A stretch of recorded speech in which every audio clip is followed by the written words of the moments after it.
नमस्ते दोस्तों, स्वागत है आप सभी का हमारे चैनल में। तो हमारे यहाँ हिंदू धर्म में मकर संक्रांति एक बहुत ही बड़ा और बहुत ही महत्वपूर्ण त्यौहार मनाया जाता है। तो आज हम आप सभी को बताएंगे मकर संक्रांति क्यों मनाई जाती है और उस दिन नदी में स्नान का महत्व क्या है। तो आज हम आपको ये पौराणिक कहानी बताएंगे। सबसे पहले आप सभी को हैप्पी मकर संक्रांति। और हमारे इस कहानी को आप लास्ट तक जरूर सुनिएगा। आपको पता चलेगा कि मकर संक्रांति आखिर मनाई क्यों जाती है, इसका महत्व क्या है।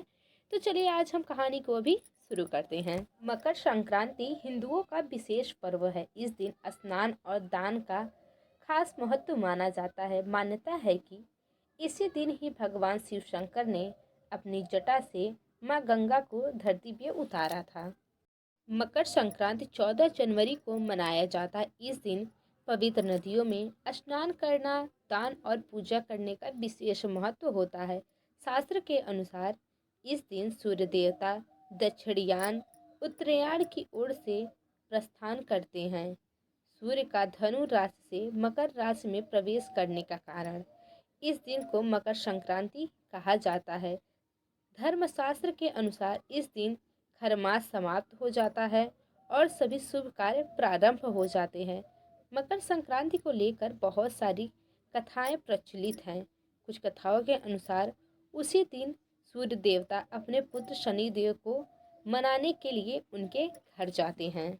मकर संक्रांति की कथा के अनुसार एक बार राजा सागर ने अश्वमेध यज्ञ का अनुष्ठान किया और उस अनुष्ठान में अपने घोड़े को विश्व विजय के लिए खुला छोड़ दिया। तब इंद्रदेव ने उस अश्व को छल कर कुपली मुनि के आश्रम में बांध दिया। यह बात जब राजा सागर ने जानी तो वह कुपिल मुनि के आश्रम 60,000 पुत्र युद्ध को लेकर वहां पहुंच गए।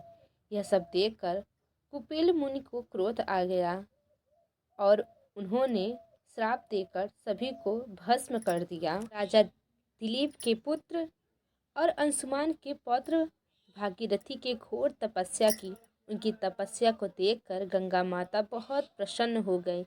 यदि गंगा माता स्वर्ग से सीधे धरती पर आती तो धरती पर प्रलय हो जाता। गंगा माता को बांध कर रखने की क्षमता सिर्फ भोलेनाथ में ही थी। इसी वजह से भागीरथी ने भोलेनाथ को प्रसन्न करने के लिए तपस्या शुरू कर दी थी। भागीरथी की तपस्या को देखकर भगवान शिव प्रसन्न हो गए और भागीरथी को मनवांछित वर मांगने को कहा।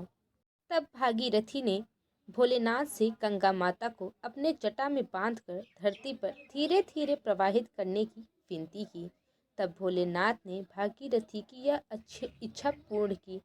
भागीरथी ने माँ गंगा को कुपिल मुनि के आश्रम आने का अनुरोध किया। कुपिल मुनि के आश्रम में भागीरथी के पूर्वजों की राख रखी थी। पौराणिक कथा के अनुसार गंगा माता के पावन जल से भागीरथी के पूर्वजों का उद्धार हो गया। भागीरथी के पूर्वजों का उद्धार करने के बाद माता गंगा सागर में जाकर मिल गई। शास्त्र के अनुसार मकर संक्रांति के दिन गंगा माता कुपिल मुनि के आश्रम पहुंची थी। इसीलिए हिंदू धर्म में इस दिन गंगा स्नान का विशेष महत्व माना जाता है। तो दोस्तों, अगर आपने हमारी इस कहानी को पूरा सुना होगा तो आपको पता चल गया होगा तो मकर संक्रांति के दिन किस लिए गंगा स्नान किया जाता है। तो दोस्तों, यही है मकर संक्रांति की असली कहानी। क्यों मनाया जाता है, इसकी वजह क्या है, मैंने सारी बातें आपको बता दी। और अगर आपको हमारे इसी तरह से कहानी से जुड़े रहना है तो हमारे चैनल को लाइक सब्सक्राइब शेयर जरूर करें। धन्यवाद।